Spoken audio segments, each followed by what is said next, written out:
Olá, tudo bem com vocês?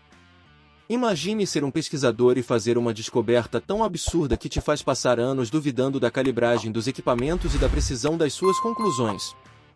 Foi o que aconteceu com a equipe do professor Andrew Sweatman, que descobriu o oxigênio escuro, que é produzido por minerais no fundo do mar. Já faz muito tempo que se sabe que 98% do oxigênio da atmosfera é produzido nos oceanos. Entretanto, a única forma conhecida era através da fotossíntese realizada por algas e fitoplânctons.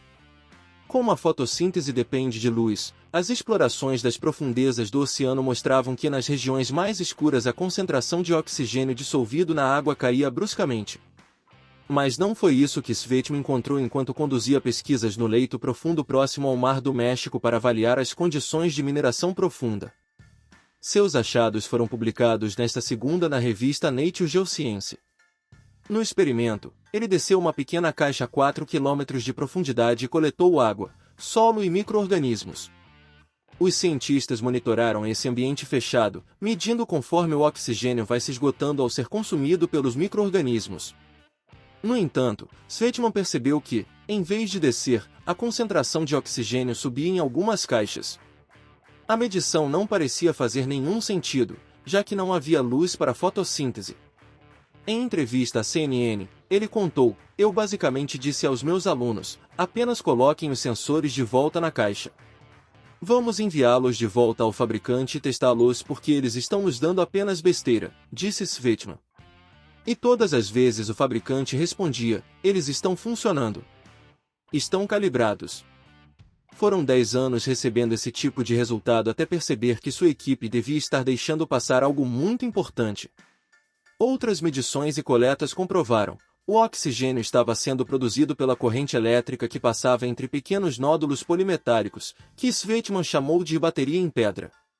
Do tamanho de batatas, essas pedras levam milhões de anos para serem formadas e são compostas principalmente de óxidos de ferro e manganês. Mas as grandes mineradoras estão de olho nesses nódulos porque eles também podem conter metais mais preciosos, como lítio, cobalto e cobre, todos necessários para a fabricação de baterias para eletrônicos. Sweatman estava em um hotel em São Paulo, assistindo um documentário sobre mineração no fundo do mar quando teve a sacada que matou a charada. Havia alguém dizendo: "Isso é uma bateria em uma rocha", lembrou ele. Ao ver isso, de repente pensei: será que pode ser eletroquímico? Essas coisas que eles querem minerar para fazer baterias, poderiam ser elas mesmas baterias, ele contou à CNN. E é exatamente isso. Você já viu o que ocorre quando uma pilha cai na água salgada? Não tente em casa, nós te contamos. Ela começa a borbulhar, porque a corrente elétrica separa o hidrogênio e o oxigênio. Em laboratório, Sweatman e sua equipe observaram que algo análogo ocorre entre os nódulos do fundo do mar. A composição heterogênea dos nódulos produz uma diferença de potencial elétrico que gera uma redistribuição de elétrons, ou seja, corrente elétrica.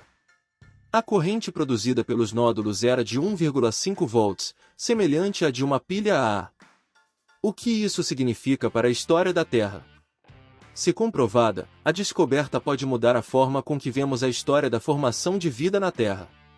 Na minha opinião, essa é uma das descobertas mais empolgantes da ciência oceânica nos últimos tempos. A descoberta da produção de oxigênio por um processo não fotossintético nos obriga a repensar como a evolução da vida complexa no planeta pode ter se originado, diz Nicholas Owens, diretor da Associação Escocesa de Ciências Marinhas, SANS, que estava envolvida no estudo, em nota oficial. A visão convencional é de que o oxigênio foi produzido pela primeira vez há cerca de 3 bilhões de anos por micróbios antigos chamados cianobactérias e que, depois disso, houve um desenvolvimento gradual de vida complexa, continua. A possibilidade de ter havido uma fonte alternativa exige que repensemos radicalmente a questão.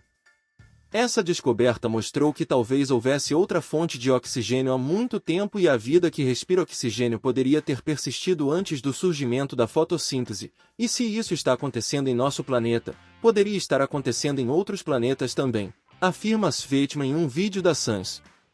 Mineração no fundo do mar. A motivação para o estudo da equipe de Sweatman era avaliar os possíveis impactos da mineração dos nódulos polimetálicos na região chamada Zona Clarion-Clipperton, ZCC, e que se estende por 4,5 milhões de quilômetros quadrados entre o Havaí e o México e não está sob jurisdição de nenhum país.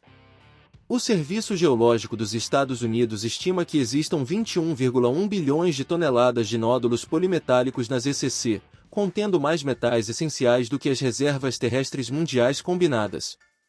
Segundo Franz Geiger, coautor do estudo, a região tem recursos suficientes para atender a demanda global de energia por décadas, assim como uma biodiversidade maior do que as mais diversas florestas tropicais. De acordo com a Convenção das Nações Unidas sobre o Direito do Mar, quem regulamenta a exploração na área é a Autoridade Internacional dos Fundos Marinhos. Atualmente, 17 empresas internacionais têm autorização para a mineração de nódulos polimetálicos nas ECC. Os achados sobre o oxigênio escuro reforçam as preocupações de especialistas sobre os riscos da mineração no fundo do mar. Críticos afirmam que o processo pode danificar irreversivelmente o ambiente subaquático que hoje está praticamente intocado. São muitos os impactos: o desequilíbrio causado para os organismos que vivem nos nódulos, a perturbação causada pelo ruído e pelos resíduos lançados pelos equipamentos de mineração. Também é possível que o processo desequilibre a forma como o carbono é naturalmente armazenado no oceano, contribuindo para a crise climática. Agora, soma-se a essa lista a preocupação sobre o papel desses nódulos na produção de oxigênio para os ecossistemas marinhos. Vários países, incluindo o Reino Unido e a França, expressaram cautela, apoiando uma moratória ou proibição da mineração em águas profundas para proteger os ecossistemas marinhos e conservar a biodiversidade. No início deste mês, o Havaí também proibiu a mineração em águas profundas em seu estado. De acordo com Geiger, é preciso prestar atenção ao que ensinam as experiências passadas. Em 2016 e 2017, biólogos marinhos visitaram locais que foram minerados na década de 1980 e descobriram que nem mesmo as bactérias haviam se recuperado nas áreas mineradas, disse Geiger. Nas regiões não mineradas, entretanto, a vida marinha floresceu. Ainda não se sabe por que essas zonas mortas persistem por décadas. No entanto, isso coloca um grande asterisco nas estratégias de mineração do fundo do mar. Mais de 800 cientistas marinhos de 44 países assinaram uma petição destacando os riscos ambientais e pedindo uma pausa na atividade de mineração. Há também uma carta aberta, liderada por mais de 100 organizações não governamentais mundiais, para que civis possam pressionar a Autoridade Internacional dos Fundos Marinhos a impedir a mineração no fundo do mar até que se tenham mais informações sobre os impactos ambientais da atividade. Se gostou, compartilhe, deixe seu like e se inscreva no canal e não se esqueça de ativar o sininho das notificações para não perder nenhuma novidade. Muito obrigado por assistir.